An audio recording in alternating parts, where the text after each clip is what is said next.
Assalamualaikum warahmatullahi wabarakatuh. Bismillahirrahmanirrahim. Alhamdulillahirabbil alamin wa bihi nasta'inu ala umuri dunya waddin. Wassalatu wassalamu ala asyrafil anbiya'i wal mursalin sayyidina wa maulana Muhammadin wa ala alihi wa sahbihi ajma'in. Amma ba'du, faqad qala al-musannifu rahimahullahu ta'ala wa nafa'ana bihi wa bi ulumihi fid dharaini amin. Melanjutkan belajar kemarin, yaitu tentang bad sumut, yaitu diam untuk tidak ngomong. Juga ada namanya sukun itu anteng, meneng. Kalau sukun itu yang diam adalah anggota badannya. Kalau sumtu yang diam itu adalah mulutnya. Bismillahirrahmanirrahim. Walzam lan netepono sira asumta ing meneng illa li daruratin angin krana darurat syar'iyatin kang bangsa syariat. Qala dawu sapa Kanjeng Nabi man utawi sapane wong iku sarruhu bungahaken ing man apa ayu sallima apa ayas lama yen to slamet sapa man fal yalzam mongko becik netepono sapa man asumta ing meneng diam untuk tidak ngomong. Itu sangat dianjurkan dalam agama, kecuali kita ngomong itu dalam keadaan darurat. Kemarin diterangkan kunci seseorang itu bisa dekat kepada Allah, di antaranya kuncinya adalah kita tidak terlalu banyak ngomong. Tidak ngomong kecuali dalam keadaan darurat. Kalau darurat sudah terpaksa, sudah kepepet, baru kita ngomong. Kalau enggak darurat ya sudah diam aja. Karena orang kalau diam, dia itu akan lebih selamat. Meskipun dia itu goblok tapi diam, orang lain akan mengatakan dia itu pinter. Orang kalau banyak ngomong terus malah semakin banyak kesalahannya. Jadi yang sulit diam itu, pinter diam terus nggak ketahuan, goblok diam terus juga nggak tahu ketahuan gobloknya. Yang lebih selamat itu pinter diam. Pinter ngomong terus nanti akan banyak orang yang bertanya, pasti nanti dia itu juga akan ada yang salah dari jawabannya. Dia lebih selamat ya diam sudah. Latihan untuk tidak ngomong kecuali dalam keadaan darurat. Kalau orang sekarang itu lain, dia itu diam, mulutnya diam, tetapi dia aktif dalam bersosmednya. WA ndak mari-mari. Ya diam ndak ngomong, tapi WA ndak mari-mari. Facebook kan ndak mari-mari. Itu sama itu berarti masih belum bisa menerapkan sumtu, diam. Wa kana lan ono sapa al ustadzu al Qusairi. Ustad Qusairi rahimahullahu taala iku yaqulu dawu sapa ustad. Innama asara angin pastine milih sapa al qaumu kaum as-sukuta ing meneng. 5 krono barang alimu kang weruh sapa kaum annal kalama ing sak temene ngomong iku minal afati saking pira-pira bilahi. Summa 5 mongko krono barang fihi kang tetep ing dalem kalam min hazzin nafsi nyatane saking bagiane awak wa izhari sifatil madhi lan mertelaaken pira-pira sifat ngelem wal maili lan condong ilaman maring wong yumayyizu kang bedaaken sapa man an askalihi saking pira-pira kancane man bi husnin nutqi kelawan baguse ngucap wa ghairi hadza lan liyane mengkono hazzin nafsi min afatil kalami saking piro-piro afate guneman. Kaum ahli sufi, ahli tasawuf, atau orang-orang yang dekat kepada Allah, atau paling gampang para wali-walinya Allah, itu rata-rata mereka itu selalu diam terus, tidak banyak ngomong, diam terus. Beliau itu akan ngomong kalau memang dalam keadaan terpaksa, dalam keadaan darurat. Kenapa kok beliau wali-walinya Allah itu rata-rata adalah diam terus, tidak terlalu banyak ngomong? Karena kalau banyak ngomong itu termasuk afat, musibah, bahaya itu. Ada hisabnya, tidak ada manfaatnya ngomong. Nah, nanti juga dihisab itu. Kemudian lagi kalau orang ngomong terus, berarti dia itu termasuk mempunyai bagian nafsu, ya, nuruti hawa nafsu. Kalau nafsu itu kan kita punya mulut, inginnya itu makan terus, nuruti hawa nafsu. Kita ingin ngomong terus, berarti nuruti hawa nafsu. Jadi kalau orang ngomong terus itu termasuk nuruti hawa nafsu. Kemudian menampakkan sifat-sifat memuji, ya. Kita ngomong muji-muji terus, muji kepada sama teman. Nah, orang yang dipuji itu pun nanti akan berimbas kepada psikologinya. Ada yang namanya itu penyakit ain. Penyakit ain. Penyakit ain itu jarang sekali ulama-ulama yang faham apa penyakit ain. Penyakit ain ada mengatakan itu adalah penyakit sihir, bukan. Dia itu kena gini, bukan penyakit ain. Penyakit ain itu adalah bawaan dari kecil. Misalkan anak kecil dipuji oleh orang tuanya, "Nduk, kamu kok cek cantike, tambah manis." Nah, dipuji seperti itu, hatinya akan langsung mongkrok. Lah itu bisa menyebabkan menjadi penyakit ain itu. Nah, jadi muji-muji seperti itu bahaya, karena anak kecil kan masih belum bisa untuk menahan emosinya. Dipuji langsung bangga. Yang sudah besar pun, sudah alia pun dipuji kan masih bangga itu, merasa bahagia. Akhirnya muncul yang namanya ujub. Itu orang muji kan gara-gara seneng ngumbar ngomong. Makanya kalau bisa ya jangan selalu memuji terus. Selalu memuji itu malah bahaya itu. Kalau yang dewasa bisa terkena penyakit ujub, kalau masih anak-anak bisa terkena penyakit yang namanya penyakit ain.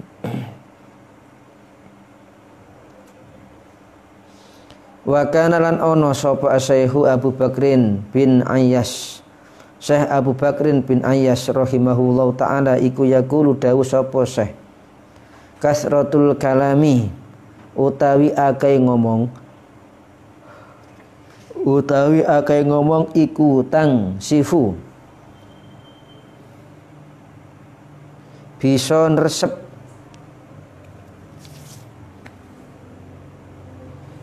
apa kasratul kalam al hasanati ing pira-pira kebagusan, resep utawa menghapus atau ngilangi itu. Al hasanati ing pira-pira kebagusan, kama tangsifu kaya oleh resep apa al ardu bumi bu'dal ma'i ing adoe banyu. Ini banyak ngomong itu bisa menghapus amal-amal kebaikan kita. Banyak amal baiknya, tapi dia itu banyak ngomong yang nggak ada manfaatnya, nggak ada gunanya. Itu omongan yang nggak ada manfaat, nggak ada gunanya, itu akan menghapus kebaikan kita sedikit demi sedikit.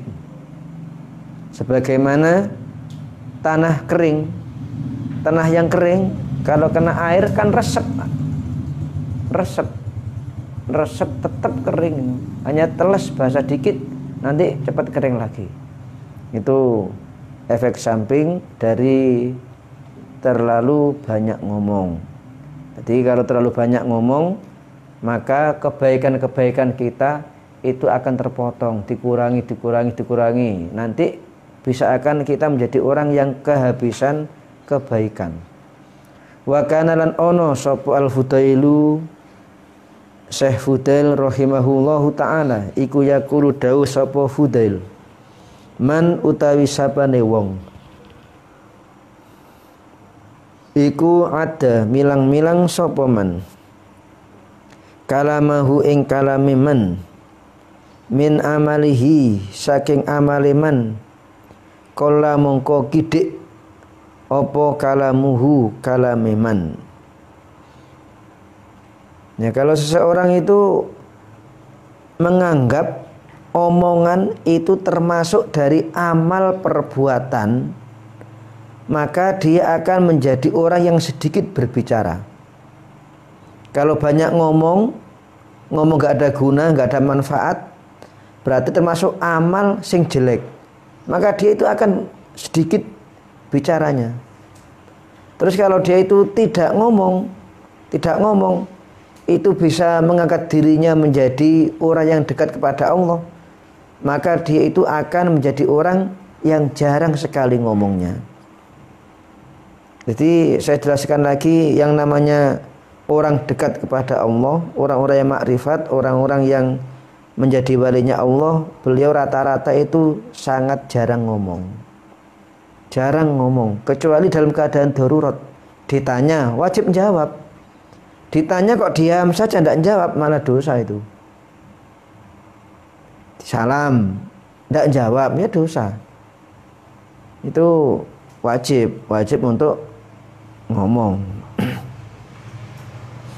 Itu usahakan mulai sekarang kita untuk meminimalisir omongan.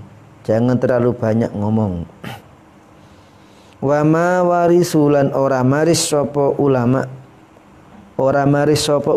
al hikmata ing ilmu hikmah illa bisumti angin kelawan meneng wa tafakkuri lan pikir-pikir. Mereka ulama-ulama ahli sufi bisa mempunyai ilmu hikmah karena tidak ada lagi kecuali dengan diam dan dengan tafakkur, mikir-mikir tentang ciptaannya Allah. Sekecil apapun ciptaannya Allah, itu akan selalu digunakan untuk tafakkur yang positif. Sehina apapun ciptaannya Allah, oleh walinya Allah akan digunakan untuk tafakkur yang sifatnya itu adalah positif. Wal wara'u utawi wirai fin nutki ing dalem ngomong iku asad duluh banget minhu tinimbang saking warok fil lukmati ing dalem puluhan wasyabilan pakaian. Banyak orang warok wirai, orang warok, tapi waroknya dalam segi makan. Makannya warok, dijaga. Barang yang haram nggak mau, yang syubhat nggak mau, yang nyata-nyata halal baru dimakan. Itu baru warok. Makannya pun itu sedikit, nggak sampai kekenyangan. Itu baru warok. Juga ada orang yang warok dalam pakaian. Sangat warok, pakaian tidak terlalu mewah-mewah, biasa. Kalau mewah nanti bisa menimbulkan hatinya ujub, takabur, sombong. Pakaian biasa saja wis. Jadi ada yang menganggap warok dalam makanan yaitu menjaga makan dari yang halal maupun haram. Pakaian juga sama, menjaga pakaian yang halal maupun haram, dan juga tidak terlalu bermewah-mewah dalam berpakaian. Tapi banyak orang yang lupa warok yang lebih hebat itu adalah warok dalam ucapan. Warok yang lebih hebat lagi, ini kalau ada orang warok dalam makan, menjaga halal haram. Terus lagi yang kedua, dia itu makannya sangat sedikit makannya, itu sudah hebat. Tapi lebih hebat lagi, dia itu sedikit sekali dalam ngomong. Makanya ini sangat sesuai dengan realita yang ada. Banyak orang sekarang kuat puasa, anggap dia itu warok dalam makanan. Banyak orang puasa, Banyak orang betah lapar, kalau tidak makan sehari kuat. Tapi sangat sedikit orang yang bisa menahan diri untuk tidak ngomong. Sangat langka ini. Makanya tidak heran ini kalau warok dalam ucapan itu lebih hebat daripada warok dalam masalah makanan dan pakaian. Jadi orang pakaian biasa hanya luar biasa. Dia itu makannya sangat warok, makannya sedikit, itu luar biasa. Tapi lebih luar biasa lagi kalau ada orang sangat sedikit ngomongnya, hanya ngomong ketika ngaji, ketika ngimami. Itu kalau ditanya baru menjawab. Selain itu diam saja, tidak pernah ngomong. Ini baru yang luar biasa di antara orang-orang yang warok. Di pondok itu orang puasa banyak.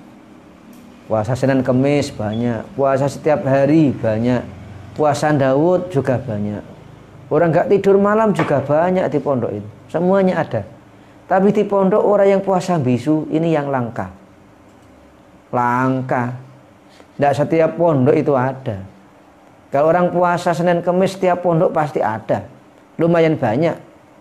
Ya paling tidak 10% lah. Ini kalau puasa Senin Kemis, puasa Daud, puasa tiap hari, tiap pondok pasti ada. Tapi kalau puasa bisu, puasa tidak ngomong, ini mungkin di antara 1000 pondok hanya 1 mungkin yang ada. Itu pun paling santrinya hanya 1 orang. 1000 pondok disurvei, jumlah 1000 pondok yang ada santrinya puasa bisu mungkin hanya 1 pondok.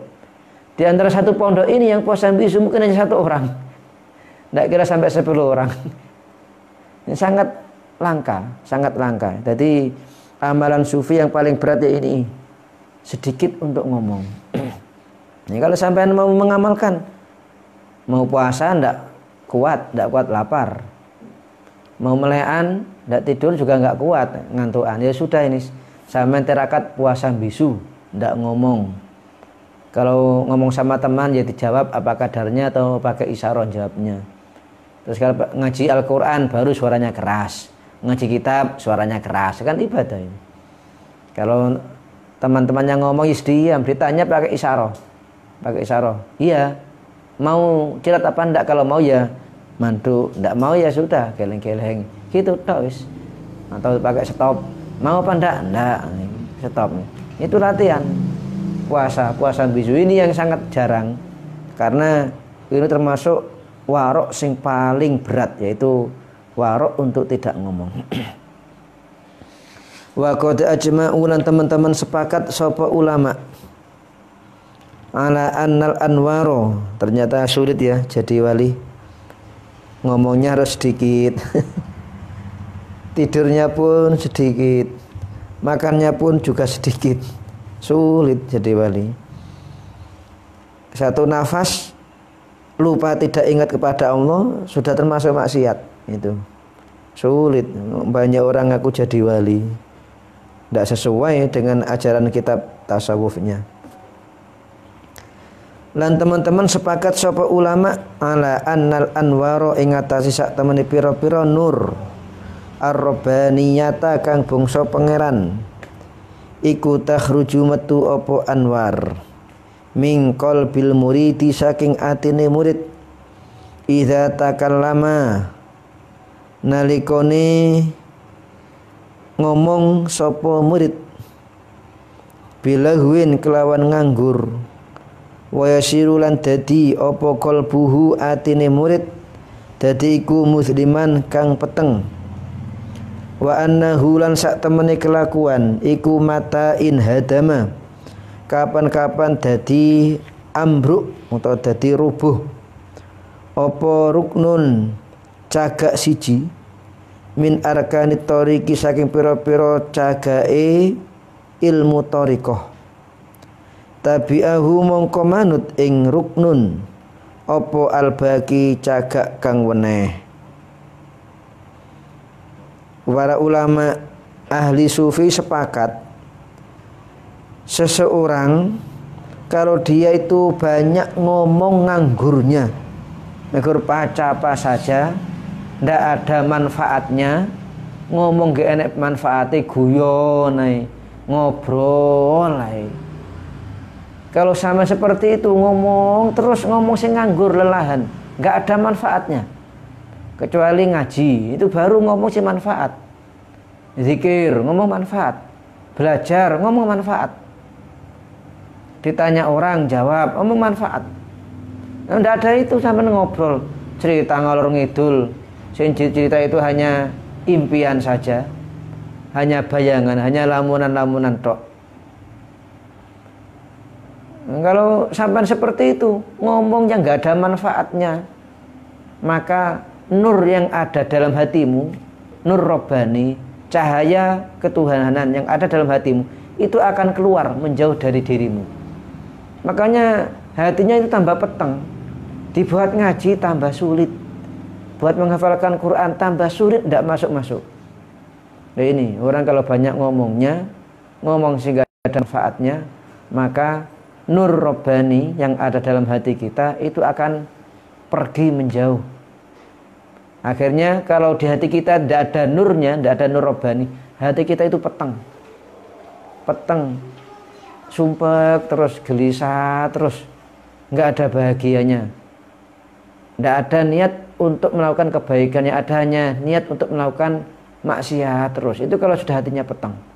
Diajak ngaji angel, diajak sedekah juga angel, diajak untuk belajar wah angel, hatinya sudah peteng. Diajak kebaikan wah angel, tidak mau, sudah peteng hatinya. Kenapa kok hatinya peteng?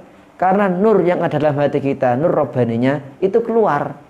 Lah kok bisa keluar? Karena kita terlalu banyak ngomong.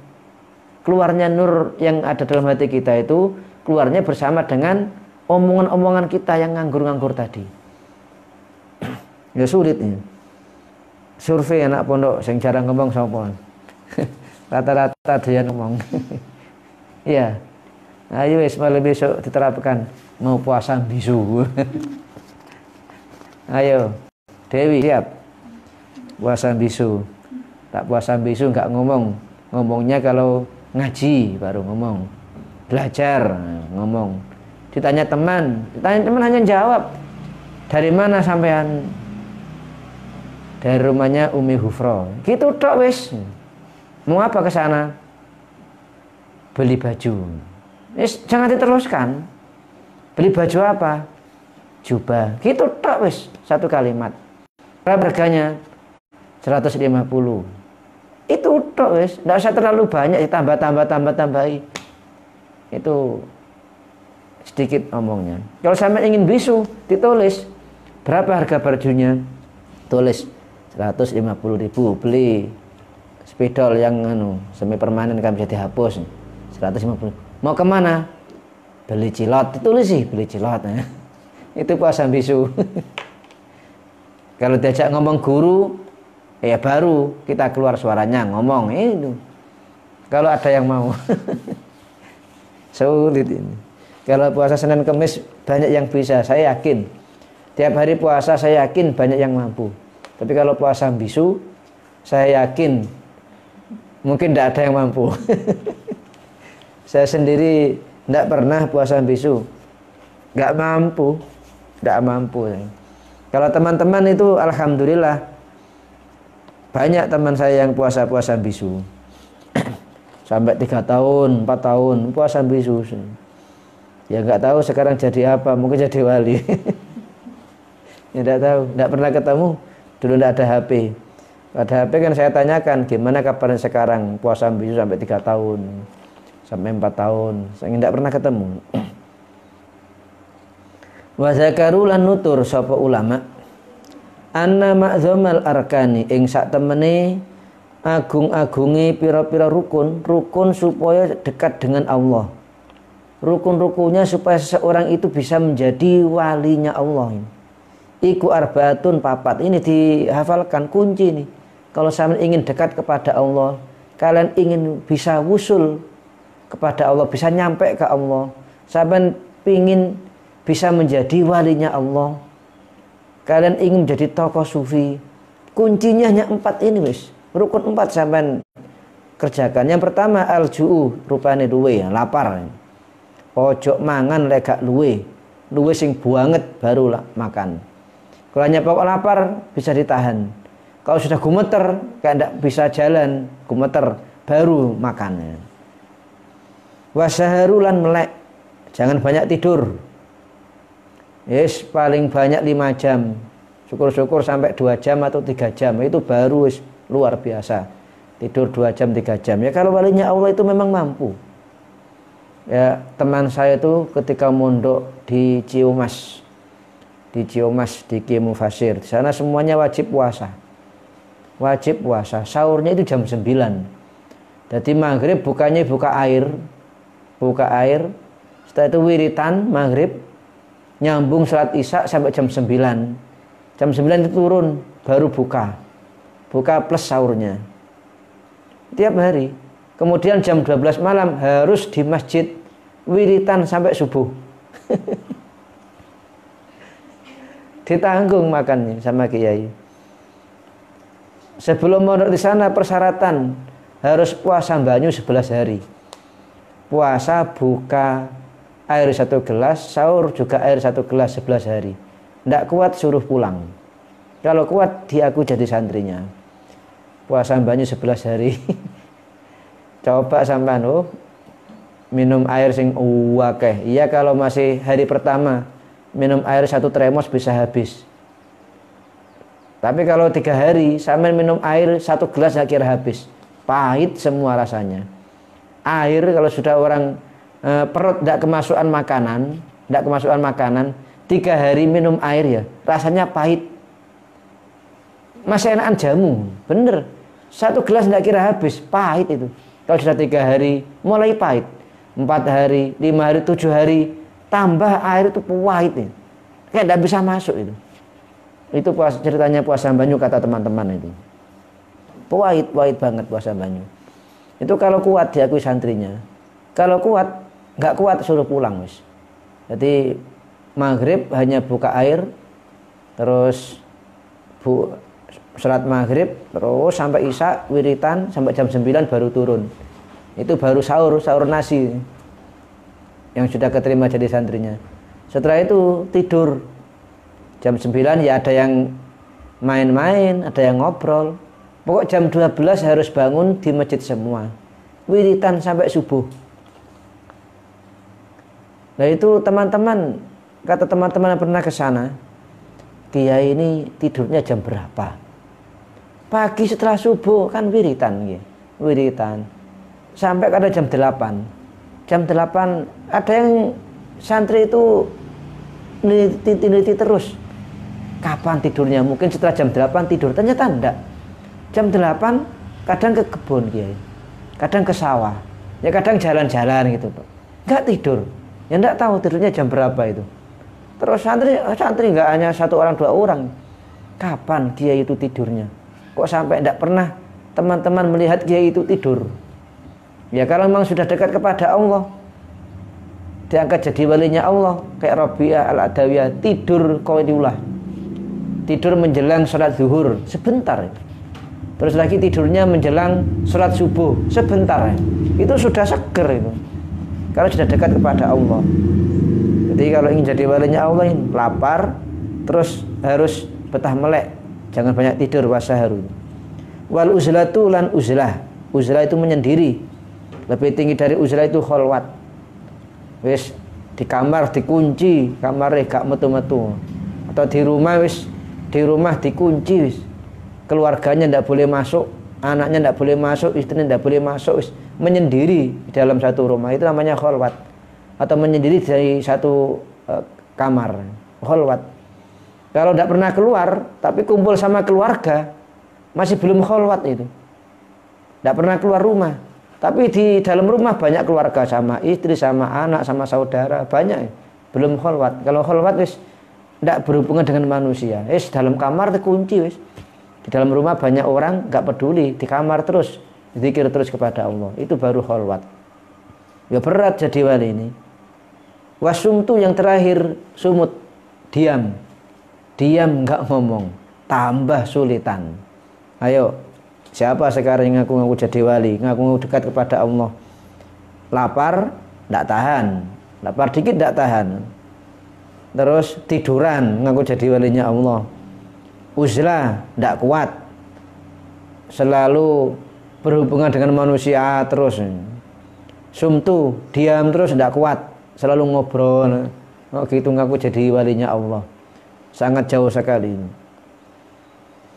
Wa ma utai barang zada kang nambahi apa ma ala hadhihi ing atase iki arba'ah iku fahuwa mongko utawi ma iku minat tawabi saking pira-pira barang kang manut.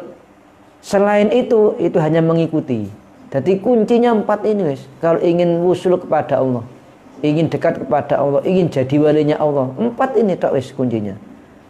Betah luwe, betah melek, terus bisa uzlah atau khalwat, kemudian sumut, diam, tidak banyak ngomong. 4 ini wis. Selainnya itu tinggal mengikuti. Tapi syaratnya wajib-wajibnya dikerjakan. Sholat 5 waktu, puasa dikerjakan, zakat kerjakan. Kalau ibadah-ibadah sunnah lainnya ngikuti. Pokok 4 ini dikerjakan. Wa angsadu lan nembangaken sapa ulama.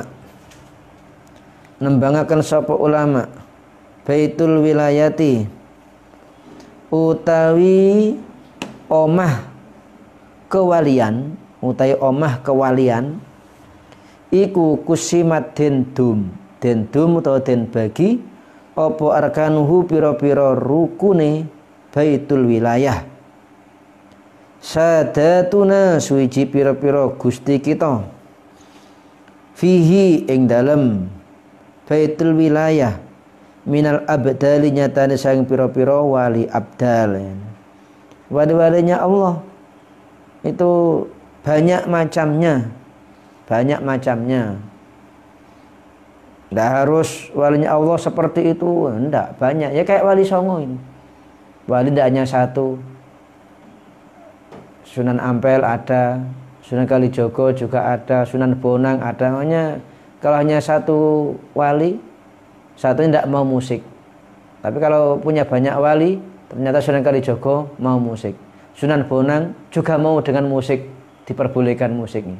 Walinya Allah juga sama. Cuma walinya Allah yang paling tinggi pangkatnya itu adalah wali abdal itu. Sadatuna fihi minal abdal.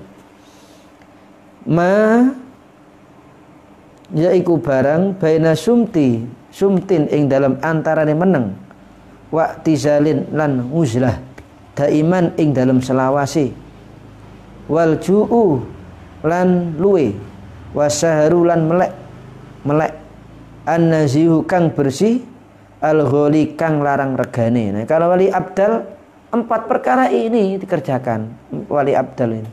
Ini katakan wali abdal adalah gustinya para wali. Karena wali abdal itu selalu sumut, diam, tidak ngomong. Ya saya tahu orang nggak ngomong, ya ketika mondok ada teman yang puasa bisu. Tapi setelah bisu selesai 4 tahun atau 3 tahun, dia ngomong, percuma. Kalau guru yang nggak pernah ngomong, ya Mbah Dimyati itu, Banten. Orang sowan kadang ditanya, kadang nggak ditanya. Ya sudah minta doa, kasih doa air, tiup, sudah pergi. Kadang ditanya dari mana? Dari Jember. Ya sudah nggak dilanjutkan, langsung pergi. Beliau. Itu pun tidak dibedakan siapapun yang datang. Kadang tanya dari mana? Jawa Timur. Ya sudah, nggak ditanya lagi. Apalagi sampai tanya teman, namamu siapa? Ayahmu siapa? Kerja apa? Kapan berangkatnya, jam berapa? Nyampe sini jam enggak. Dari mana? Jember. Ya sudah wis, itu tok pertanyaannya. Kadang pun enggak ditanya. Nah, pokoknya datang didoani sudah langsung pulang. Enggak ditanya sama sekali. Itu Mbak Dimyati, itu sumtun. Sulit seperti itu. Kalau model Kiai Hanan, beliau itu sedikit ngomong. Kiai Hanan Kediri, guru saya termasuk gurunya Gus Ur, sedikit ngomong. Setiap tamu ditanya, ada kepentingan apa? Dijawab gini-gini. Oh iya, dijawab. Misalkan minta doa, didoakan. Kita didoakan, baru pulang. Tidak berlama-lama itu. Orang kalau bertamu ke beliau. Jadi secukupnya. Jadi tidak ambil secukupnya saja. Jadi di sini kan ilali darurotin tadi. Kalau yang yatim piatu itu tidak ngomong sama sekali ke tamu, siapapun. Paling banter dari mana itu. Sama keluarganya pun juga nggak ngomong beliau. Nggak pernah ngobrol sama istri, sama anak nggak pernah ngobrol. Ngobrolnya ketika ngaji. Ketika ngaji kitab. Nah, di sela-sela ngaji kitab, di keterangan tadi baru kadang bertanya kepada anak-anaknya, bertanya kepada istrinya. Itu beliau itu. Jadi sumtun. Terus yang kedua, wali abdal itu selalu uzlah. Uzlah. Atau lebih di atasnya uzlah lagi, kholwat. Terus lagi selalu lapar kalau wali abdal. Terus wali abdal lagi selalu tidak tidur. Ya, tidurnya sebentar itu. Menjelang subuh dan menjelang sholat zuhur. Itu tidurnya para wali-wali abdal itu. Fa'lam mongko ngerti sira zalika ing mengkono-mengkono anna ma'zumal arkan. Ma'zumal arkan arbaatun. Ya akhihi dulur ingsun. Wala tatruk lan ojo ninggal sira qiyamal laili ing jumenengi ibadah wengi. Fa innahu mongko sak temene qiyamul lail iku nurun dadi nur lil mukmini kedhewe wong mukmin yaumal kiamati ing dalem besok dina kiamat. Yas'a kang mlaku apa nur mim baini yadaihi saking antarane ngarepe mukmin wa min khalfihi lan saking arah mburine mukmin wa fi kalamihim lan iku ing dalem kalame ulama man utawi sapane wong iku tola suwi apa wukufuhu sebone man utawa sawane man baina yadayillahi ing dalem antarane ngersane Allah taala fi zulami ing dalem peteng sabata mongko netepaken sapa Allahu Gusti Allah taala qadamaihi ing delamaan lorone man ala sirati ing atase wat yauma tazalzala ing dalem dinane gonjang-ganjing apa al aqdamu pira-pira delamaan. Terus sekarang ajaran sufi selanjutnya yaitu kita disuruh untuk selalu menjalankan ibadah malam, qiyamul lail. Jangan sekali-kali kalian meninggalkan qiyamul lail. Karena qiyamul lail itu akan menjadi cahaya bagi kita besok di hari kiamat yang akan menerangi kita dari arah depan dan juga dari arah belakang. Apa besok dari kiamat itu gelap? Ya iya. Gelap gulita, di mahsyar pun gelap, bangun dari kubur gelap, di alam kubur pun juga gelap. Tapi kalau kita orang yang rutin qiyamul lail, di alam kubur itu terang, yang menerangi qiyamul lail kita. Di mahsyar terang. Ada sebuah makalah dari ulama sufi, barang siapa dia itu berlama-lama zikir kepada Allah atau qiyamul lail, zikir kepada Allah di waktu malam, di waktu yang gelap, yaitu di waktu malam, qiyamul lail, maka besok Allah akan meneguhkan delamaan kakinya di hari kiamat. Jadi besok di hari kiamat orang-orang itu bingung berlari-lari. Tapi kalau orang yang qiyamul lail, dia itu tetap tenang, nyantai. Yang lainnya jatuh, kita tetap nyantai, nggak jatuh. Yang lainnya kabur, manusia berterbangan kayak belalang besok di hari kiamat. Kalau kita ahlu qiyamul lail, kita tetap teguh itu, tetap teguh berdiri. Itu barokahnya orang yang rutin menjalankan qiyamul lail. Wa qad rawalan teman-teman cerita sapa Muslimun Imam Muslim fi sahihi ing dalam kitab Sahih Muslim afdhalus sholati utawi luweh utamane salat ba'dal maktubati ing dalam sause salat maktubah iku as-sholatu salat fi jawfil laili ing dalam tengah wengi lain. Salat yang lebih utama setelah salat maktubah setelah salat fardu, yaitu salat di tengah malam. Salat di atas jam 12. Jam 1, jam 2, paling bagus sepertiga malam. Itu sekitar jam 2, jam 3 itu sepertiga malam paling bagus ini. Wa rawalan riwayataken sapa Al-Baihaqi, Imam Baihaqi wan Nasa'i lan Imam Nasa'i. Yuhsaru bakal den kumpulaken sapa annasu manungsa fi sa'idin ing dalem pelataran atau ing dalem panggonan, ing dalem pelataran wahidin kang siji, yaumal kiamati ing dalem dina kiamat. Fayunadi mongko undang-undang sapa munadin wong kang undang-undang. Fayaqulu mongko ngucap aina iku ing dalem endi, alladzina utai wong akeh kanu kang ana sapa alladzina iku tatajafa dadi benggang apa junubuhum pira-pira lambunge alladzina. Ini sindiran orang yang enggak tidur. Alladzina kanu tatajafa junubuhum al-madji, sindiran orang kalau malam enggak tidur, digunakan untuk qiyamul lail, untuk sholat, untuk zikir, untuk baca Al-Quran. Pira-pira lambungi alladzina aril madhoji saking panggonane turu. Panggonane turu fayakumuna mongko jumeneng sapa alladzina. Wahum hale utawi alladzina iku qalilun wong kang saithik. Fayadkhuluna mongko manjing sapa alladzina al jannata ing swarga bi ghairi hisabin kelawan tanpa hisab. Summa yu'maru mongko nuliden perintahaken sapa bisa irin nasi kelawan sekerine menungso ilal hisabi maring den hisab, den hitung.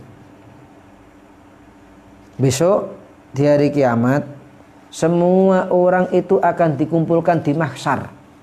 Mahsyar itu tempat yang satu tempat, di situ ndak ada pohon-pohonannya, rumputnya pun ndak ada, bangunan satu pun ndak ada. Kayak di lapangan sing luas, luas nemen, tanahnya tanah putih, mengkilat ini, panas nemen. Nah, di dalam keadaan yang seperti ini semua orang kan bingung. Matahari itu dekat di atas kepala, bingung. Dalam keadaan seperti ini orang kan menunggu kapan diputus oleh Allah, kok dibiarkan di soid wahid ini, di pelataran satu, dibiarkan tidak cepat diputus oleh Allah. Kalau memang di surga cepat dibawa ke surga, kalau di neraka cepat dibuang di neraka. Kok tetap di soidin wahidin, di pelataran yang satu itu, nggak ada pohonnya, nggak ada bangunannya, panas teman, tanahnya tanah putih. Nah, ketika orang semuanya dalam keadaan panik, ada sebuah panggilan, siapa di antara kalian yang ketika di dunia itu ahli ibadah malam, ahli qiyamul lail. Akhirnya mereka yang tiap malam qiyamul lail berdiri, kulo berdiri. Dan ternyata di antara sekian banyak manusia yang qiyamul lail hanya sedikit, nggak ada sepertiga. Mereka langsung disuruh masuk surga tanpa hisab. Jadi kalau jenengan bisa qiyamul lail secara rutin, nanti akan masuk surga bighairi hisab. Ya monggo, kita usahakan minta kepada Allah supaya oleh Allah diberi kekuatan bisa menjalankan qiyamul lail, biar kita termasuk golongan orang-orang yang masuk surga bighairi hisab. Setelah mereka masuk surga tanpa dihisab, baru yang lainnya akan dihisab. Yang miskin dihisab, yang kaya dihisab, semuanya baru dihisab. Warawalan nyeritakan sapa at-Tirmidzi, Imam Tirmidzi, alaikum netepono sira kabeh biqiyamil laili kelawan jumenengi ibadah wengi. Fa innahu mongko sak temene qiyamul lail iku tak bisolihina, kebiasaane pira-pira wong kang soleh, qablakum ing dalem sadurunge sira kabeh, wa qurbatun lan ngeparek ila rabbikum maring pangeran ira kabeh, wa mukaffiratun lan kang lebur as-sayyiati ing pira-pira amal Allah, wa munhatun lan kang nyegah anil ismi saking dosa. Imam Tirmidzi meriwayatkan sebuah hadis bahwa kita itu disuruh untuk istiqomah qiyamul lail. Kenapa kok kita harus qiyamul lail? Karena qiyamul lail itu adalah kebiasaan orang-orang soleh. Jadi orang soleh itu kebiasaannya adalah qiyamul lail. Kalau kita belum bisa qiyamul lail, berarti kita masih belum bisa termasuk golongan orang-orang yang soleh. Perempuan kok belum bisa menjalankan qiyamul lail, berarti dia itu belum bisa menjadi perempuan yang solehah. Tak busolihin, yaitu qiyamul lail. Dan juga qiyamul lail itu bisa mendekatkan diri kita kepada Allah dan bisa menghapus dosa-dosa kita. Dan juga qiyamul lail itu bisa mencegah kita dari perbuatan dosa. Dosa kita banyak tapi kita rutin qiyamul lail, maka akan dihapus oleh Allah. Karena qiyamul lail itu adalah sebagai bukti kita telah bertobat kepada Allah. Terus lagi, orang yang rutin melaksanakan qiyamul lail, dia akan dijaga oleh Allah untuk tidak melaksanakan perbuatan maksiat. Ya, mari kita usahakan untuk bisa menjalankan qiyamul lail. Minta kepada Allah supaya diberi kemampuan oleh Allah, kita bisa menjalankan qiyamul lail, dan juga supaya kita besok di hari kiamat bisa masuk surga bighairi hisab. Amin. Allahumma amin. Wallahu a'lam bishawab. Wassalamualaikum warahmatullahi wabarakatuh.